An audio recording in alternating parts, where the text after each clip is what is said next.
एक मंदबुद्धि माँ के बेटे जिनका नाम सलीम और मेहताब होता है, हरियाणा की एक क्रीम रोल की फैक्ट्री थी जो कि बिस्कुट फैक्ट्री थी, उसमें काम करने के लिए जाते हैं। अचानक से जब वो अपने महीना होने के बाद अपनी तनख्वाह मांग रहे थे, अपने पैसे मांग रहे, तो इस पर जो है जो फैक्ट्री मालिक था, जो बिस्कुट फैक्ट्री मालिक था, वो दोनों को जलाकर मार देता है। क्या था पूरी कहानी, क्यों उसने ऐसी घटना को अंजाम दिया, आखिर बातचीत से मसला हल हो सकता था, लेकिन क्या इसके पीछे दूसरी वजह है? तो आज ऐसी ही सच्ची कहानी मैं आपके बीच लेकर आया हूं। कहानी में आगे बढ़े उससे पहले मैं आपसे फिर से यही कहूंगा कि चैनल पर अगर नए हैं तो सब्सक्राइब कीजिएगा, वीडियो पसंद आए तो लाइक कीजिएगा और कमेंट में अपनी राय जरूर दीजिएगा। तो आदाब, नमस्कार, सत श्री अकाल। मैं दीपक शर्मा आपके लिए लेकर आया हूं और एक ऐसी सच्ची कहानी आप जिसे सुनने के बाद आपके होश उड़ जाएंगे, आप सोचने पर मजबूर हो जाएंगे कि आखिरकार एक मालिक अपने नौकर के साथ इस तरीके का व्यवहार कैसे कर सकता है। तो कहानी है बिजनौर जिले की। उत्तर प्रदेश का एक जिला लगता है बिजनौर, बिजनौर का ही एक थाना लगता है नूरपुर, और नूरपुर का ही एक गांव लगता है पोटा, पोटी पोटा। जो पोटा गांव है उसमें एक परिवार रहा करता था। एक परिवार, अपने परिवार में माँ थी, 3 बेटे थे, सलीम और मेहताब और एक उनका छोटा भाई। माँ जो थी वो मंदबुद्धि थी, कुछ समझ नहीं पाती थी, अच्छे बुरे की उसे पहचान नहीं थी। बहन भी जो थी वो भी इसी तरीके की थी, उसे भी कोई अच्छे बुरे का कोई पता नहीं था। धीरे धीरे परिवार आगे चलता है। हालांकि परिवार में जो है गरीब परिवार था, बहुत परेशानियां थी, और कभी कभी ऐसा भी हो जाता था कि जैसे गरीब परिवार में होता है, डेली के कमाने खाने वाले, जिस दिन कमाई नहीं हुई तो खाना नहीं हुआ, इस तरीके से गरीब परिवार था। एक दिन सलीम और मेहताब को, एक गांव का ही रहने वाला था उनके, जो कि हरियाणा के कुरुक्षेत्र में, वो करनाल में उसका बिस्कुट की फैक्ट्री होती है, जो कि पोटा का निवासी था। दोनों आपस में सलाह करते हैं सलीम और मेहताब कि क्यों ना अपने गांव का ही ये आदमी है, अपना ही भाई है, और इन्हीं के यहाँ जाकर कोई नौकरी देख लेते हैं। तो इस पर वो बातचीत करते हैं घर में, बातचीत से उन्हें आदेश मिल जाता है कि ठीक है, जैसा आपको अच्छा लग रहा है, आप भी काम करोगे तो घर का, परिवार का जो है थोड़ा सहारा लगेगा और परिवार जो है थोड़ा आगे बढ़ेगा। इसी बात को देखते हुए सलीम और मेहताब एक दिन कुरुक्षेत्र के लिए निकल पड़ते हैं। दोनों कुरुक्षेत्र पहुंचते हैं, वहां पर बातचीत करते हैं। जो गांव का, उनके गांव का ही व्यक्ति था जिसकी ये बिस्कुट फैक्ट्री थी।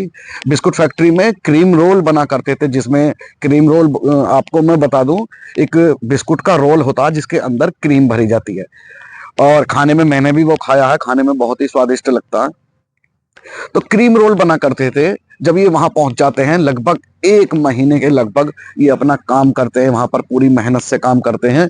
लेकिन जब ये मालिक से पैसे मांगने के लिए जाते हैं तो मालिक इधर उधर की बात करके इनको भटकाता है, और ये कहते हैं कि हमारा जो महीने का हिसाब है वो कर दीजिएगा। लेकिन मालिक पैसे देने से इनकार कर देता है। लेकिन इन्हें बंदों को फिर भी ये लगता है कि चलो कोई बात नहीं, काम करते हैं और पैसे तो आज ना आज के दिन मिल जाएंगे, गांव का बंदा है तो पैसे तो कहीं बाहर है नहीं। इसी तरीके से ये लगातार वहां पर काम कर रहे थे। लगभग 2 महीने इसमें बीत जाते हैं। इस बीच में इन्होंने जो है बीच में भी पैसे मांगे थे, जिस पर जो फैक्ट्री मालिक था उसने इन्हें धमकाया और जान से मारने की धमकी भी दी थी। हालांकि इनको ये घर, नौकरी छोड़ना चाहते थे, वो इस पर भी दबाव बना रहा था, इन्हें आने नहीं दे रहा था। ऐसे ही करते करते लगभग 2 महीने बीत जाते हैं। एक दिन ऐसा होता है, जो फैक्ट्री मालिक था उसके बेटे आ जाते हैं और ये उनसे कहते हैं कि बाबूजी, हमारा जो है हिसाब कर दीजिए, हमको घर पैसे भेजने हैं, घर पर परेशानी है, और हमारी जो है यही कमाई है, कोई और कमाने वाला नहीं है। इस तरीके की बात जब मालिक से बताता है तो मालिक इस पर भड़क जाता है, और भड़कने के बाद उनसे लड़ाई झगड़ा यहाँ पर स्टार्ट कर देता है। एक जो सलीम, एक ही वहां पर भाई था, एक भाई सोया हुआ था। जब यहाँ पर झगड़ा ज्यादा बढ़ जाता है तो फैक्ट्री जो मालिक था, जो बिस्कुट फैक्ट्री मालिक था, वो उसको पकड़ता है और उसके ऊपर कोई जलनशील पदार्थ डालकर उसमें आग लगा देता है। जैसे ही वो चीखता है, चिल्लाता है, उसका जो भाई बराबर में सोया हुआ था वो भी आ जाता है। उसको भी इसी तरीके से धमकी दी जाती है कि अगर तूने ये बात किसी को बताने की कोशिश की तो तेरे साथ भी यही अंजाम होगा जो इनके साथ हुआ है। जिस पर वह डर जाता है। हालांकि जब यह घटना को अंजाम दे रहा था तो जो जला हुआ शरीर था उसको लेकर यहाँ पर आते हैं, नूरपुर आते हैं। नूरपुर के थाने में रिपोर्ट दर्ज कराई जाती है। उसके बाद जब रिपोर्ट दर्ज हो जाती है तो जो जला हुआ व्यक्ति था उसको मुरादाबाद के एक हॉस्पिटल में भर्ती करा दिया जाता है, जिस पर यहाँ पर उसका ट्रीटमेंट बना हुआ है। लेकिन मुरादाबाद जो हॉस्पिटल होता है वो एकदम साफ बोल देता है कि आप इसको दिल्ली के सफदरजंग ले जाइए। जो है बॉडी जो है ये पेशेंट जो है जो जला हुआ है, इसकी जो कंडीशन है बहुत नाजुक बनी हुई है।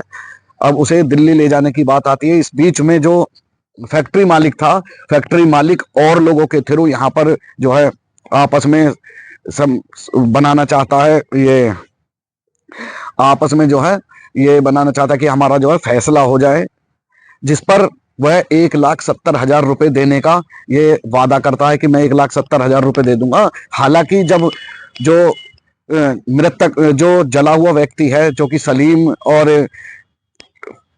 सलीम है, उसको उसके जो परिवारजनों से जब पूछा जाता है कि इस बीच में कोई फैसले के लिए आया है या नहीं आया, उसकी तरफ से क्या कार्रवाई है, तो सलीम का जो रिलेटिव था जो दिल्ली से आया हुआ था, उन्होंने ये बताया कि हमारे अब तक 3.5 लाख रुपए हॉस्पिटल में लग चुके हैं और ये जो है 1,70,000 रुपए देने की यहाँ पर बात कर रहे हैं। तो एक तो हमारे बेटे को यहाँ पर जिंदा जलाया गया है, ऊपर से जो है ये सब इस तरीके का माहौल क्रिएट कर रहे हैं जिससे हमें बिल्कुल भी अच्छा नहीं लग रहा। इस पर थाने में जो बिस्कुट फैक्ट्री मालिक था उसके खिलाफ यहाँ पर रिपोर्ट दर्ज करा दी जाती है। हालांकि जो यहाँ पर थाना इंचार्ज होते हैं वो सलीम के परिवार को आश्वासन देते हैं कि आप चिंता मत कीजिएगा, जो आरोपी हैं आरोपी पर सख्त से सख्त कार्रवाई करके अदालत में पेश करके उसको सजा दिलवाई जाएगी। तो इस तरीके से थी ये सलीम के परिवार की घटना जो सलीम के साथ हुई। बहुत ही दर्दनाक घटना है। इस पर आप अपनी क्या राय देना चाहते हैं कमेंट बॉक्स में जरूर बताइएगा। और हाजिर होता हूं आपके साथ ऐसी ही एक सच्ची कहानी के साथ। तो देखते रहिएगा दीपक शाना ऑफिशियल, जिस पर मैं लाता हूं सच्ची कहानियां। और लास्ट में मैं यही बात हमेशा कहूंगा कि इस कहानी को सुनाने का उद्देश्य किसी की भावनाओं को ठेस पहुंचाना नहीं है, आपको जागरूक करना है। तो अपना ध्यान रखें, अपनों का ध्यान रखें, सावधान रहें, सुरक्षित रहें, क्योंकि सावधानी ही हमारी सुरक्षा है। तो मिलता हूं ऐसी ही एक अगली सच्ची कहानी के साथ। तब तक के लिए जय हिंद, जय भारत।